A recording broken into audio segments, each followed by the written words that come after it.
Oi, gente, tudo bem com vocês? Hoje, mais um vídeo aqui falando sobre livros, dando as minhas impressões de leitura. Eu vou falar de não só um, mas de dois livros. Pois é, eu trouxe aqui dois livros do Fabrício Carpinejar, que é um escritor contemporâneo, um poeta aqui brasileiro. E eu vou trazer as minhas impressões de leitura de dois livros dele. O primeiro é esse daqui, Cuide dos Pais Antes que Seja Tarde. E o outro é esse daqui, Família é Tudo. Nesses dois livros, basicamente, ele conta em primeira pessoa situações da vida dele através de crônicas, né?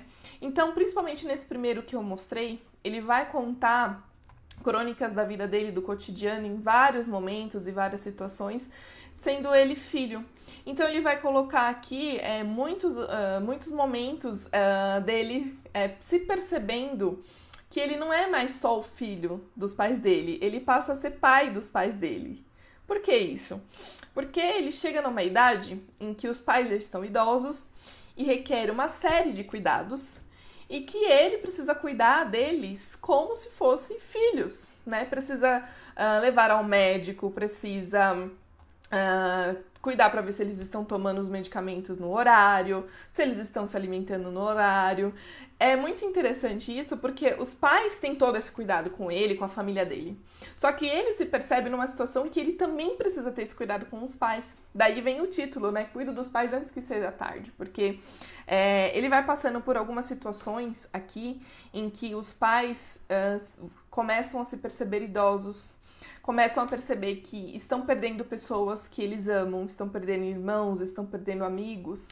E é onde ele, como filho, se vê na situação de cuidado, né? De estar mais presente com os pais, de estar mais ligados com eles. E o interessante é que a gente na vida, e ele em algumas crônicas você percebe que ele propõe essa reflexão, em alguns momentos na vida a gente tem muitas fases, né?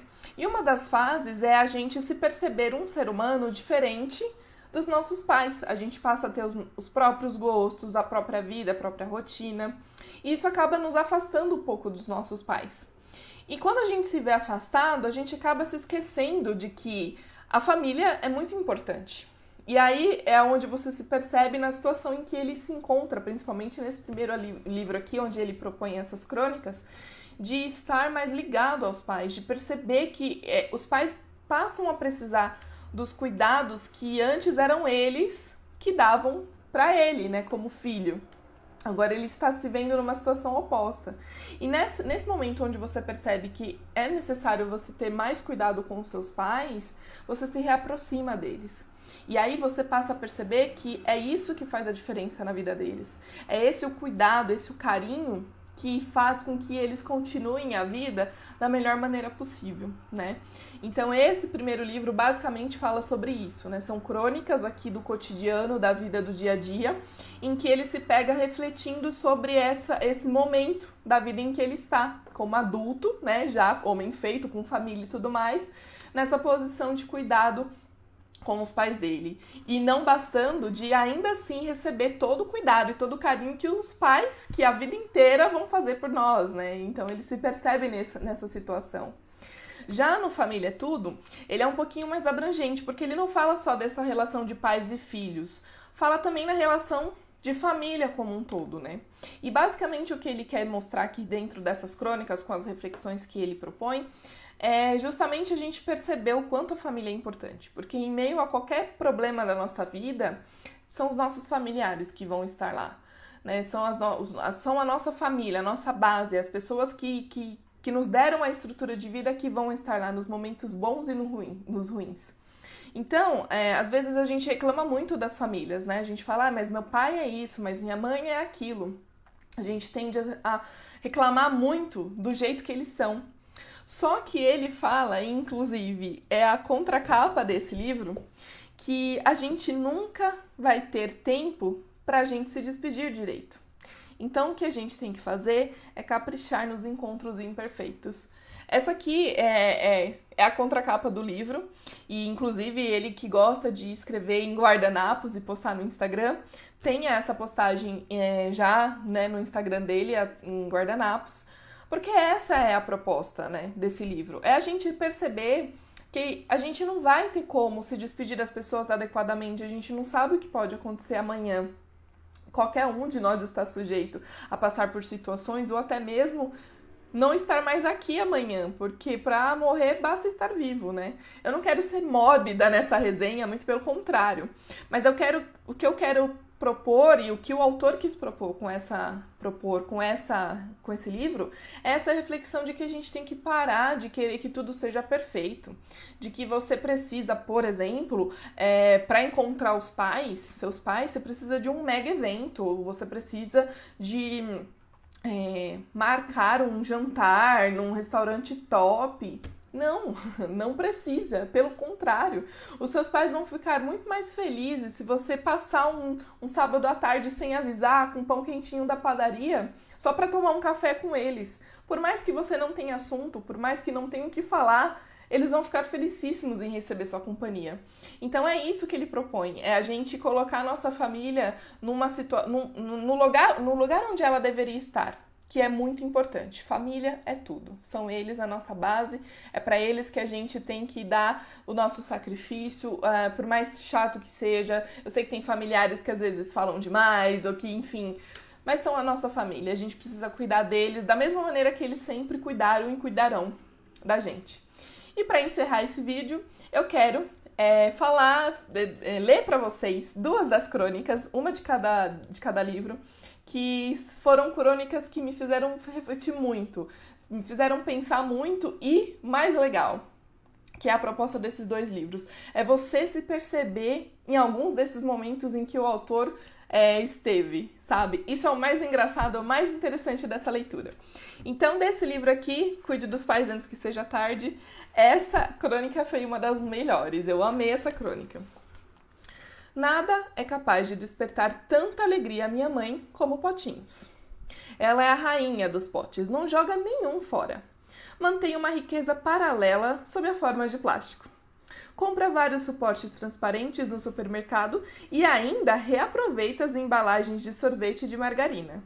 Sua despensa encontra-se sempre cheia com um batalhão de vasilhas e tampas de todas as cores e tamanhos. Contaria com provisões para atender a ajuda humanitária da ONU e da Cruz Vermelha. Se eu abrir a porta do armário com muita pressa, posso ser soterrado por uma avalanche. Os potes têm uma simbologia especial. São os fretes do seu amor, os carretos da sua gentileza. Recorre a eles para dividir as porções generosas de sua comida. Mesmo morando sozinha, cozinha como se os 4 filhos ainda estivessem à mesa. Não mudou a quantidade de ingredientes e a medida das receitas de antigamente. A mãe prova e demonstra que nos ama pelo estômago. O estômago é o seu coração. É impossível sair da casa materna de mãos vazias, sem uma sacolinha com um pedaço de bolo, uma fatia de pudim, um pouco de ambrósia ou uma cumbuca de feijão de banha. A cena é a mesma, conheço de cor. Quando digo que tenho que ir, ela se levanta de supetão e apressa os seus passinhos para o fundo da casa. Ah, só um minutinho! E desaparece. Ouço o som da geladeira abrindo e fechando, o tilintar de talheres, e ela ressurge com uma marmitinha para mim. Eu respondo que não precisa. Ela insiste e engancha a encomenda em meus dedos. Ao beijá-la para me despedir, ela abençoa minha testa com o sinal da cruz e pontua com firmeza tal mandamento bíblico. Não esqueça de me devolver o potinho. Na verdade, ela não se importa com os potes, mas comigo. O pote é um pretexto. Eu já entendi que toda mãe guarda os potinhos para garantir a próxima visita do filho. A devolução é a esperança de que terá novamente as suas crianças grandes por perto. Que sensacional! Ele registrar num momento tão corriqueiro na vida de uma pessoa adulta que passa a ir visitar os pais de domingo e sai de lá com marmita para quase a semana inteira, ele extrair beleza disso, sabe? Ele extrair um poema, ele extrair, enfim, a maravilha que é você ter isso, sabe? É muito legal. Então, assim, só com essa crônica, eu já falo pra vocês que super vale a pena esses 2 livros. E aí, do outro livro, é um pouquinho mais pesada a crônica que eu quero compartilhar, porque é uma reflexão já mais mas para os nossos dias atuais, digamos. O olhar não sai mais do chão. Enquanto caminhava pela minha rua, todos que passaram por mim não me viram. Tanto faz ser de carne ou invisível, tanto faz. Poderia trajar biquíni ou andar com as vestes reluzentes do rei mago. Tampouco provocaria escândalo. As pessoas se fixavam em seus celulares. Aguardavam um carro de aplicativo, respondiam uma mensagem, telefonavam para alguém. Ninguém caminhava de verdade. Sugados pela realidade virtual de seus dedos, não interagiam, não cumprimentavam, não poderiam sequer dizer a sua localização precisa. O celular está nos encurvando.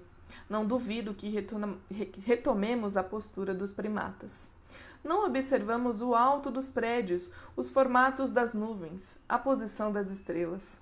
Não procuramos acompanhar o rasante de um pássaro e a tapeçaria dos fios telefônicos.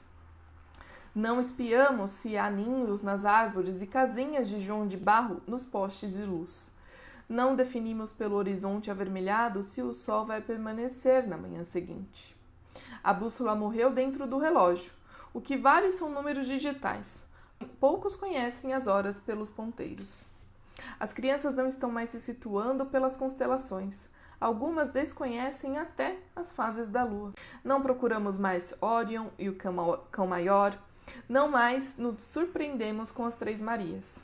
Não mais rimos quando achamos touro e confirmamos que o seu desenho luminoso condiz com o animal. A noite vem sendo uma praia deserta, com seus grãos estelares jamais pisados pelas nossas pupilas. Como se o nosso mundo fora reduzido à altura das mãos. Estamos mais próximos da cova do que do céu. Milagres não chamam atenção. Só acreditamos em posts e vídeos, não naquilo que acontece em nossas janelas. Perdemos a capacidade de olhar nos olhos de quem amamos. É muito alto, muito fora do perímetro do aparelho. Temos medo de encarar o que é vivo e intenso, e o que pede ajuda e abraço.